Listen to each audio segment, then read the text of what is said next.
السلام علیکم، welcome to my channel. امید کرتی ہوں کہ آپ سب خیریت سے ہوں گے اور جہاں ہوں گے خوش ہوں گے۔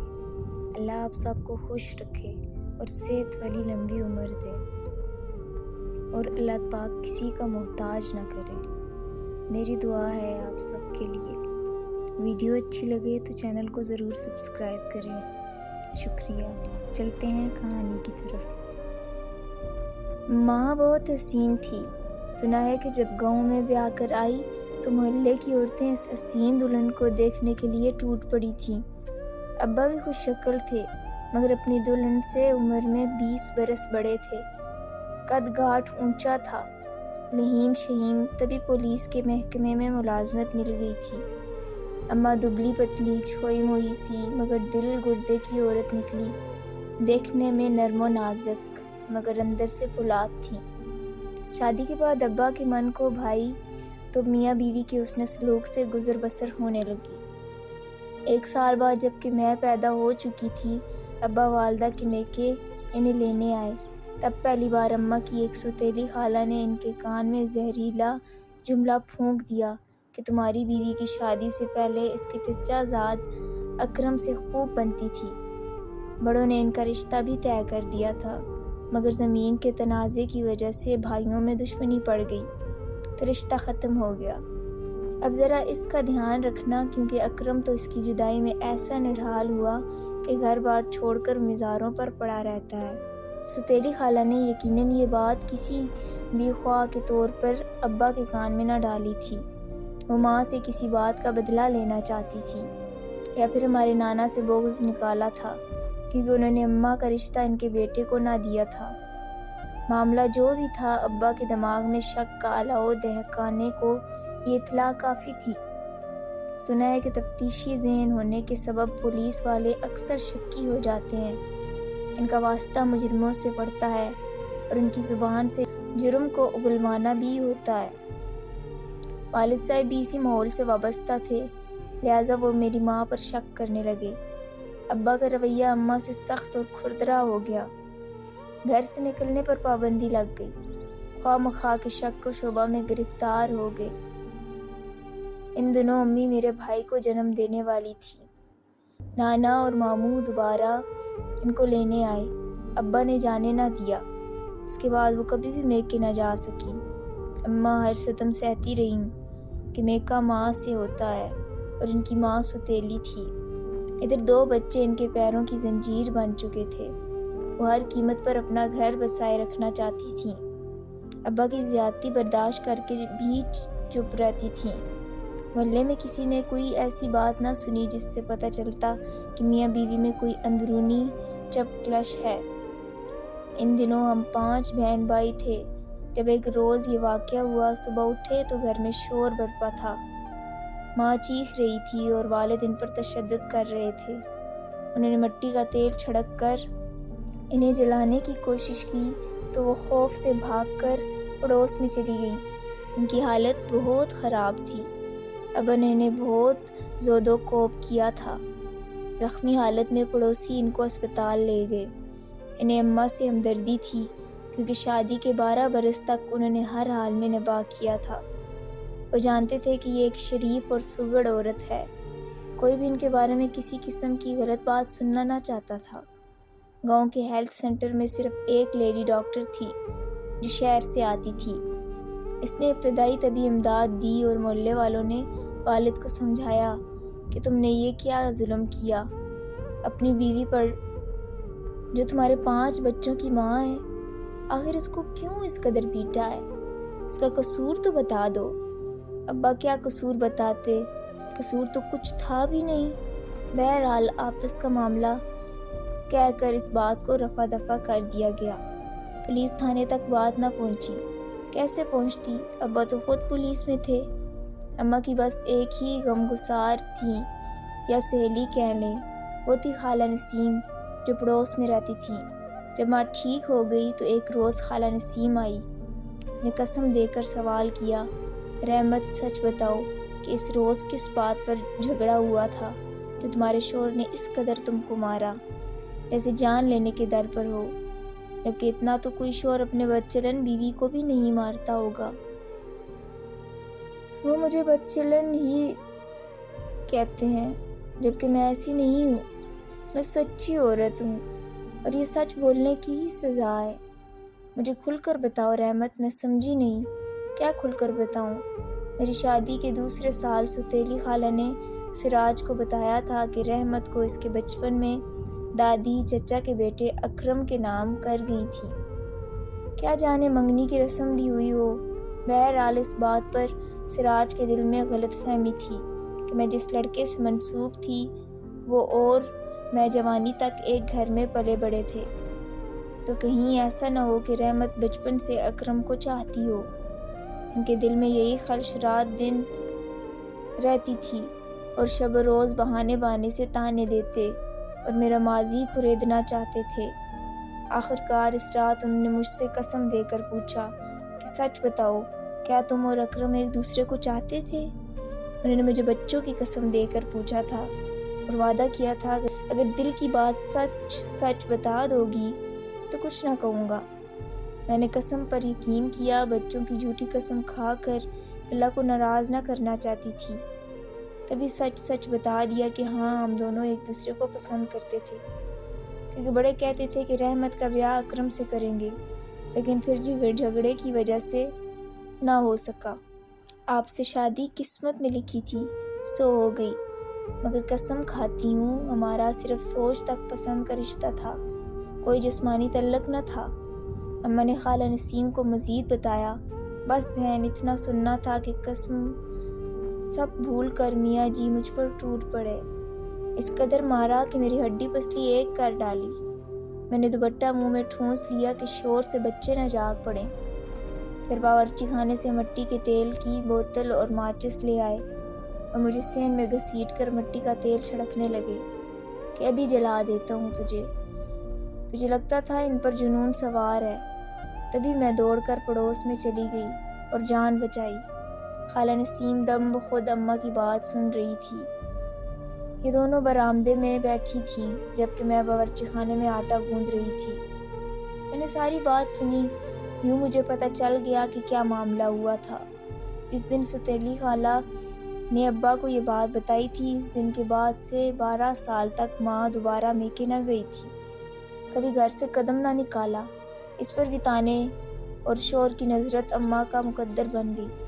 حالانکہ میری ماں نے گھر بار اور اپنے بچوں سے ٹوٹ کر محبت کی تھی، شور کی وفادار خدمت گزار رہی، اطاعت میں کبھی کمی نہ لائی تھی۔ لگتا تھا کہ ابا کا دل پتھر کا تھا، من کے آئینے میں بال آ گیا تو نہ مٹ سکا۔ اماں نے 12 برس گھر کی چار دیواری میں ایک قیدی کی مانند گزار دیے، کبھی حرف شکایت زبان پر نہ لائیں۔ میکے والوں میں صرف نانا ہی کبھی کبھار ملنے آتے، جب تک وہ زندہ رہے انہوں نے اپنے بابل سے بھی شکوہ نہ کیا۔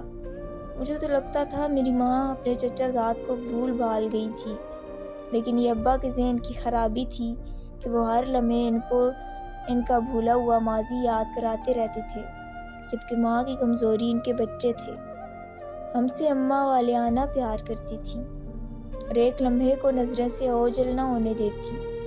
ہماری خاطر ہماری پیاری ماں نے ہر ظلم برداشت کیا تھا۔ ابا عجب سوچ کے آدمی تھے، یوں تو نارمل انسان لگتے تھے، خوب جانتے تھے ان کی بیوی ایک شریف عورت ہے اور کسی سے اس عورت کا بھی نام تعلق نہیں رہا ہے، اور کبھی گھر سے باہر جاتی ہی نہ تھی۔ اڑوس پڑوس سے کوئی عورت خود گھر کے اندر آ کر مل جاتی تو اخلاق سے پیش آتی تھی، مگر ابا شکی آدمی تھے، شاید ان کے ذہن سے یہ بات چپک کر رہ گئی کہ ان کی بیوی عشق میں اکرم دیوانہ تھا، تو ضرور رحمت بھی اس کو اتنا ہی چاہتی ہوگی۔ یہ کوئی ایسی قابل تحریر بات تو نہ تھی کہ اکرم سے بزرگوں نے شادی طے کر رکھی تھی۔ شادی سے قبل منسوب ہو جانے پر لڑکے یا لڑکی کے دل میں پسندیدگی کے جذبات جنم لے لیتے ہیں، مگر یہ کوئی ایسا جرم تو نہیں کہ جس کی سزا کسی کو عمر بھر ملتی رہے۔ ماں کو مگر اس بات کی سزا عمر بھر ملتی رہی۔ ان کو ابا نے ساری زندگی سولی پر لٹکائی رکھا، ہر بات پر، ہر روز، ہر گھڑی یہی تانا کہ تم شادی سے پہلے کسی کو چاہتی تھی، تم میری کب ہو، یہ تو بچوں کی وجہ سے تم نے مجھے برداشت کیا ہوا ہے۔ یہ حقیقت تھی، ہماری محبت بھی ماں کے پیروں کی زنجیر بنی ہوئی تھی، کیونکہ ہمارے بغیر ایک منٹ نہ رہ سکتی تھی۔ جب تک ہم چھوٹے تھے ماں اور باپ کے درمیان اس جھگڑے کو نہ سمجھ سکے، جب ذرا سمجھ آئی اس معاملے کو سمجھنے لگے۔ بچپن میں تو ایک نامعلوم وجہ کے باعث ہر وقت کی کشیدگی اور جھگڑا دیکھا تھا، تبھی سخت کوفت اور الجھن ہوتی۔ ماں اور باپ کے درمیان تناؤ سے بچوں کو کتنی چینی اذیت ہوتی ہے، یہ کوئی کیا جانے۔ میری دوسری بہن بھائی اب اتنے باشعور ہو گئے تھے کہ اس جھگڑے کا سب جاننے کی صحیح کرتے۔ ایک روز ماں نے تنگ آ کر کہہ دیا کہ مجھ سے مت پوچھا کرو، اپنے باپ سے پوچھو، کیوں اس نے گھر کو جہنم بنا رکھا ہے، کیوں مجھ سے جھگڑا کرتا رہتا ہے۔ تبھی ابو نے ہم بچوں کو ایک نہایت بھیانک قسم کی کہانی سنائی کہ شادی سے قبل تمہاری ماں کا کردار ٹھیک نہ تھا، یہ اچھی عورت نہیں ہے، اس کو اپنے منگیتر اکرم سے پیار تھا جو اس کے عشق میں فقیر بن گیا ہے اور مزار پر پڑا رہتا ہے۔ گاؤں میں آج بھی وہ رحمت کے عشق کا زندہ اشتہار ہے۔ اس کے بعد ابا کا حجاب جاتا رہا، وہ نہایت بیہودہ اور لچر قسم کے الزامات ہم بچوں کے سامنے ہماری ماں پر لگاتے، ہمارے روبرو سابقہ منگیتر کے تانے دے کر اپنی بیوی کو شرمندہ کرتے۔ ان دنوں ہماری کچی عمریں تھیں اور لڑک پن کا دور تھا، اس لیے اچھے برے کی تمیز بھی نہیں آئی تھی۔ ہم بات کا ویسے ہی اثر قبول کر لیتے تھے جیسی بات ہم سے کہی جاتی تھی۔ بس میرے چاروں بہن بھائی نے باپ کی باتوں کا گہرا اثر لیا، خاص طور پر میرے بعد والے بھائی بہرام نے۔ رفتہ رفتہ میرے بھائی کے شعور میں وہ زہر سرایت کر گیا جو والد نے اس کے کچے ذہن میں گھول دیا تھا۔ تمہاری ماں اچھی عورت نہیں ہے، تمہاری ماں کا کوئی یار بھی ہے جو اس کے عشق میں پاگل پھرتا ہے۔ اپنی ماں کے لیے ایسی باتیں سننا اور برداشت کرنا کسی بھی نوجوان کے لیے آسان نہیں، لہٰذا اس کے دل میں اندر ہی اندر ایک لاوا پکنے لگا۔ ماں بیچاری جیتی تھی نہ مرتی تھی، اولاد اب جوان ہو رہی تھی، وہ اولاد کے سامنے اپنی صفائی بھی پیش نہ کر سکتی تھی، اور کس بات کی صفائی پیش کرتی؟ جس نے کوئی قصور ہی نہیں کیا ہو وہ کیا اپنی صفائی پیش کرے؟ میں البتہ سمجھتی تھی کہ میری ماں بے قصور ہے۔ ابا کی تو عادت تھی ہر وقت کسی کو مجرم ٹھہرانے کی، مگر وہ اس بات کا احساس نہ کر سکے کہ باپ کا ماں کے خلاف غلط اور زہریلا قسم کا پروپیگنڈا ان کے بچوں پر کیسا منفی اثرات مرتب کرے گا۔ ہم سارے ہمیشہ کے لیے اپنے والدین سے منتظر ہو رہے تھے، یہی نہیں، گھر میں ایک پیار و محبت اور اعتماد کی جو فضا ہوتی ہے وہ ہلاکت میں پڑ چکی تھی۔ افسوس، پھر ہم بچے پیار بھرے رشتوں کے اعتماد سے عاری رہ گئے جو ایک پرسکون گھر میں پرورش پالنے والے بچوں کے مابین قائم ہوتا ہے۔ ہم ماں باپ سے ہی نہیں، آپس میں بھی ایک دوسرے سے متنفر ہوتے گئے، کسی رشتے پہ اعتماد نہ رہا، کسی سے پیار نہ رہا۔ دراصل ہم سخت ذہنی کرب، کشمکش اور انتشار کے کانٹوں میں پھنس کر بڑے ہوئے تھے۔ ابا کو تو بالکل بھی اس بات کی سمجھ نہ تھی کہ ان کے اس غلط قسم کے رویے سے ان کی اپنی اولاد کا کس قدر نقصان ہو جائے گا۔ ہم تو ذہنی اور روحانی طور پر کھوکھلے اور کنگال ہو گئے۔ میرے دوسرے بہن بھائی ماں اور باپ دونوں کے نہ رہے، جبکہ میں ماں سے کچھ ہمدردی دل میں رکھتی تھی۔ ان دونوں میرے بھائی بہرام کی عمر 16-17 سال تھی جب یہ حادثہ ہوا۔ ایک روز والد ڈیوٹی سے گھر آئے تو اماں سے مخاطب ہوئے کہ آج اس منحوس اکرم کو میں نے دیکھا جو تمہارے عشق میں پاگل ہو کر ملنگ بن گیا۔ تمہارے میکے کے گاؤں جانا ہوا تھا، وہاں کوئی قتل ہو گیا تھا، اس سلسلے میں گیا تھا۔ تھانے میں کچھ نشئی بھی لائے گئے، ان میں اکرم بھی تھا جس کو نشہ کرنے کی وجہ سے جھگڑے پر پولیس پکڑ لائی تھی۔ میں نے تو چھتر لگوا کر اس کا کام ہی تمام کرا دیا، مگر میرے دل میں جو آگ بھڑکتی ہے وہ پھر بھی ٹھنڈی نہیں ہوتی ہے۔ اماں تو صدا کی بے زبان تھی، ہر بات کا جواب خاموشی میں دیا کرتی تھی، آج بھی کچھ نہ بولی، جیسے ان کو اس بات سے کوئی تعلق ہی نہ ہو۔ والد کو ان کی خاموشی کھل گئی اور زیادہ تیز دلانے کو اول فول بکنے لگے کہ یار سے اتنی بھی ہمدردی نہیں جو اس کو موت پر ایک آنسو ہی گرا دو۔ ایک ایسی محبت ہے تمہاری، تیرا یار تو ملنگ بنا پھرتا تھا، کیسی محبت ہے تمہاری۔ اس پر اماں سسک کر رونے لگی۔ ظاہر ہے جوان اولاد کے سامنے اتنی اہانت کون عورت سہ سکتی ہے، وہ تو اپنی بد نصیبی پر روئیں۔ آہا نے بہرام کو پکارا، دیکھا بیٹا کیسی تیری ماں اپنے یار کے مرنے کا سن کر بین کرنے کو ہے، پھوٹ پھوٹ کر رو رہی ہے۔ بھائی پاس ہی بیٹھا اپنا جوتا پالش کر رہا تھا۔ اس کی عمر ایسی تھی کہ جس میں ہوش کے بجائے جوش کا زیادہ دخل ہوتا ہے، سو وہ ابا کی باتوں پر یکدم سخت طیش میں آ گیا۔ میکانکی انداز میں اٹھا اور منہ سے ایک لفظ نکالے بغیر ابا کا پستول نکال کر لے آیا اور اندھا دھند فائر کھول دیا۔ ماں کی کھوپڑی کے ٹکڑے اڑ کر دور جا پڑے۔ جب وہ خون سے لت پت گر گئیں تو اس نے اپنا رخ ابا کی طرف کر لیا اور ان کے ساتھ بھی یہی سلوک کیا۔ ہم نے یہ جو منظر دیکھا تو خوف سے کمرے میں گھس کر چاروں نے اندر سے کنڈی لگائی۔ اس قدر خوفناک منظر تھا کہ میری چھوٹی بہن بے ہوش ہو گئی اور چھوٹے بھائی کی بھی کھکی بن گئی۔ فائر کی آواز پر پڑوسی آ گئے اور سین میں جھانکا۔ ایسا منظر خدا کسی کو نہ دکھائے۔ انہوں نے پولیس کو اطلاع کی۔ بھائی نے رضاکارانہ طور پر خود کو پولیس کے حوالے کر دیا۔ میرا کمسن بھائی جس کے ذہن میں بچپن سے ابا کی نادانی نے زہر بھرا تھا، جیل کی آنی سلاخوں کے پیچھے چلا گیا۔ کئی دنوں تک ہم ڈرے سہمے رہے، پھر ہم کو چچا اپنے گھر لے آئے۔ میری شادی اپنے بیٹے سے کر دی۔ میری عمر 18 کے لگ بھگ تھی اور خاصی سمجھدار تھی۔ بھائی تو جیل جا چکا تھا۔ باقی 2 بہنیں اور ایک بھائی چھوٹے چچا کے گھر میں رہنے لگے۔ ماں کی وفات کا غم تھا، ابا کا بھی دکھ تھا۔ ماں تو ایسے شکنجے سے نجات پا چکی تھی جو ان کو ہمہ وقت جان کنی کے عذاب میں مبتلا رکھتا تھا۔ زیادہ غم تو مجھے اپنے بھائی بہرام کا تھا جس کے ہاتھوں ناحق اماں اور ابا کا قتل ہو گیا تھا۔ ماں باپ کے ساتھ زندگی پریشان کن تھی تو ان کے بعد بھی عذاب تھی۔ میں تو پھر اپنے گھر میں سکھی تھی۔ چچی کے ہاتھوں میرے بھائی بہن خوار ہو گئے۔ ان کو خوش کرنے کی خاطر دونوں چھوٹی بہنوں کو بڑے پاپڑ بیلنے پڑے۔ وہ آپس میں بھی جھگڑتی اور ایک دوسرے کی عزت نہ کرتی، جس پر چچا ان کی پٹائی کر دیتے۔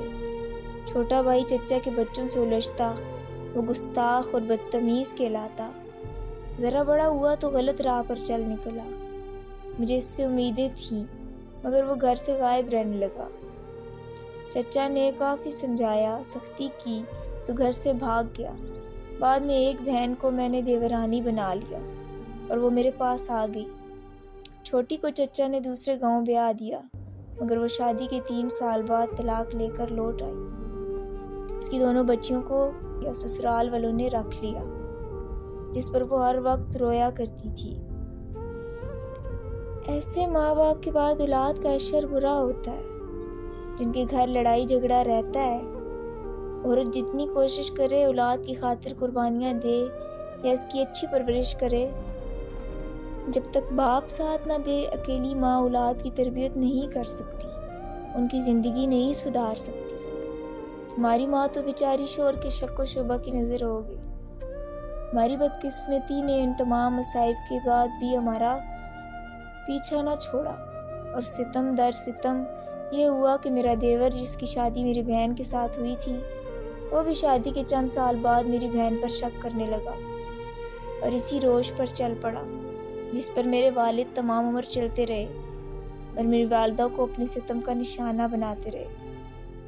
یہ خون کا اثر تھا یا کچھ اور، کیونکہ تھا تو میرے والد کا بھتیجا، اس نے بھی میری بہن کی زندگی کو جہنم بنانے میں کوئی کسر نہ اٹھا رکھی۔ اسے ہر وقت یہی طعنہ دیتا کہ تو بدچلن ماں کی بیٹی ہے اور خود بھی بد کردار ہوگی۔